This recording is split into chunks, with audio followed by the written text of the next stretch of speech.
Moikka! Tää on storytime siitä, että miten mä uskalsin lähteä yksin 3,5 kuukaudeksi Aasian reppureissulle. Kaikki oikeastaan lähti siitä mun Bali-reissusta, tai oikeastaan kaikki lähti siitä, että tää on ollut mun unelma ihan sairaan pitkään. Mä oon aina sanonut just, että no sitten kun mun poikaystävä valmistuu, niin että se on oikeasti ollut mulla silleen, että sitä mä halusin tehdä, mutta mä ajattelin, että mä en uskalla taisi ikinä tehdä sitä yksin. Se, että mä sain siitä mun 2 viikon Balin lomasta, mistä mä kerroin sit mun TikTok-videossa, niin mä sain siitä niin paljon itsevarmuutta, että mä päätin mullistaa koko mun elämän. Kun mä tulin viime vuonna takaisin sieltä Balilta, niin mä olin tosi masentunut.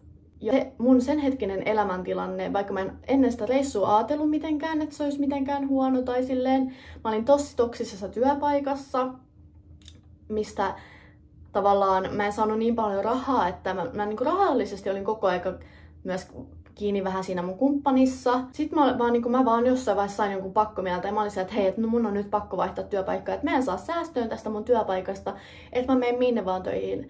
Sitä, niin kuin, että mä hain työpaikkoja myös niin kuin muista kaupungeista, missä mä silloin asuin. Mä hain Turusta, Tampereelta, Lahdesta, Jyväskylästä. Mä hain niin oikeasti, mä olin vaan, että nyt mun täytyy saada parempi työpaikka, että mä pääsen sinne reissuun ja että mä saan rahaa säästöön. Sitten mä jossain vaiheessa, kun me erottiin mun sen aikaisen poikaystävän kanssa, niin oli vaan, okei, että hei, mun täytyy nyt muuttaa. Ja mä ajattelin, että Tampere olisi semmoinen paikka, missä mun on mahdollisuus saada ravintola-alalta töitä. Aloin laittaa asuntohakemuksia, vaikka mulla ei ollutkaan tietoa vielä työpaikasta. Sitten mä tulin katsoa tätä mun asuntoa Tampereelle ja allekirjoitin vuokrasopimuksen. Niin meni 2 päivää, niin mulle soitettiin, että mä sain työpaikan. Täysillä tunneilla semmonen 0,5 vuoden määräaikainen sopimus. Se oli täydellinen mulle. Mä tiesin, että mä oon menossa sinne reissuun, mun ei tarvitse irtisanoa itteeni, että mulla on 0,5 vuoden sopimus ja mulla on 0,5 vuotta aikaa säästää sitä mun reissua varten.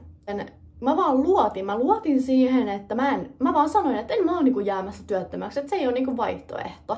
Mä sainkin työpaikan ja mä oon siitä todella kiitollinen. Mä sain siitä hyvin säästöä rahaa. Mä uskalsin lähteä. Mä pidin tämän mun asunnon koko ajan. Mä maksoin vuokraa tästä koko sen mun reissun ajan. Että ehkä sitä mä en ensi kerralla tekisi, että mä pitäisin tätä asuntoa, jos mä lähtisin johonkin pidemmäksi aikaa vielä. Mä ajattelinkin, että mä haluaisin lähteä Australiaan, mutta mun täytyy ehkä siihen säästää vähän massia. Se, että mä luotin siihen, että tää on mun unelma, mä seurasin sitä mun unelmaa reppureissusta ja se oikeastaan pelasti mut. Mä vaihoin mun työpaikkaa parempaan. Mä erosin mun suhteessa, mistä mä en ehkä ollutkaan niin onnellinen kuin mä olin ajatellut. Mä pääsin niistä porukoista pois, missä vaan yhdessä juhlittiin, eikä oikeastaan ollut semmoisia syvempiä suhteita sitten niin kuin tullut siitä.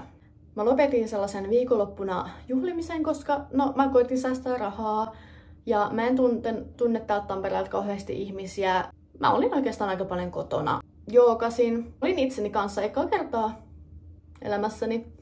Olin oikeasti niin kuin yksin ja sit totta kai siinä oli semmosia asioita, mitä mä käsittelin ja se ei ollut helppo. Se ei ollut helppoa aikaa mulle mielenterveydellisesti, tai mä olin tosi onnellinen samaan aikaan ja itkin tosi paljon. Ja musta tuntui, että se jooga oli tavallaan osa siihen, että se tavallaan unlockasi jotain semmoista, mitä mä oon pitänyt mun sisällä pitkän aikaa jo. Mä lähdin sitten eka Thaimaaseen ja siellä mä lensin Bangkokkiin ja sitten myöhemmin mä lensin Phukettiin. Joten jos sulla on joku unelma, mikä niinku kutsuu sua, kuuntele sitä. Tee ne tarvittavat asiat, että sä pääset siihen sun tavoitteeseen. Se sun unelma saattaa sut pelastaa siitä tilanteesta, missä sä oot vähän niinku jumissa. Mä sain niin hirveän pakkomielteen siitä, että mä vedin mun elämän ihan uusiksi.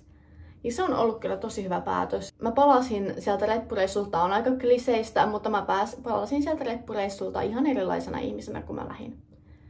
Mä jätin sinne sellaisen osan itsestäni, mitä mä oon kantanut tosi pitkään mun mukana, joka on semmonen validaation tarve. Ja jos pelottaa tehdä asioita yksin, se voi alkaa ihan pienestä. Se voi alkaa vaikka, mä muistan joskus 2021, kun mä menin ekaa kertaa yksin elokuviin. Se oli niin voimaannuttava tunne, ja ei noita tarvitse tapahtua koko ajan, mutta välillä yrität vähän puskea ittees sun epämukavuusalueelle, niin pikkuhiljaa. Jos sä haluat mennä ravintolaan yksin, valitse vaikka lounaspaikka. Se ei ole niin jännittävä kuin a la carte. tai valitse kahvila. Me tekee asioita yksin. Ne voi olla just tosi pieniä, mutta pienistä askelista pikkuhiljaa tulee yksi aika iso hyppy. Luota siihen. Jos sulla on sellainen tunne, että kaikki menee hyvin, sä oot turvassa. Mä uskoisin, että mä oon turvassa, mua suojellaan ja niin kun mä tuun tapaan ne oikeat ihmiset. Mä luotin ihmisten hyvyyteen. Siihen mä oon kyllä aina luottanut, että ihmiset kyllä on hyviä. Musta tuntuu, että meitä vaan yritetään vähän pelotella liikaa, että me ei oltais vähän alempana värähtelytasoiltamme. Ja ei välttämättä uskallettaisi ottaa riskejä elämässä. Kiitos, että katsoit tämän videon. Toivottavasti tästä oli sulle jotain apua tai herätti sussa jotain ajatuksia. Oikeesti seuraa niitä sun unelmia. Ne ei ole siellä turhaan. Koska mä uskon siihen, että se mitä sä haluat, niin on tulevaisuudessa sun, et sä muuten haluaisi sitä.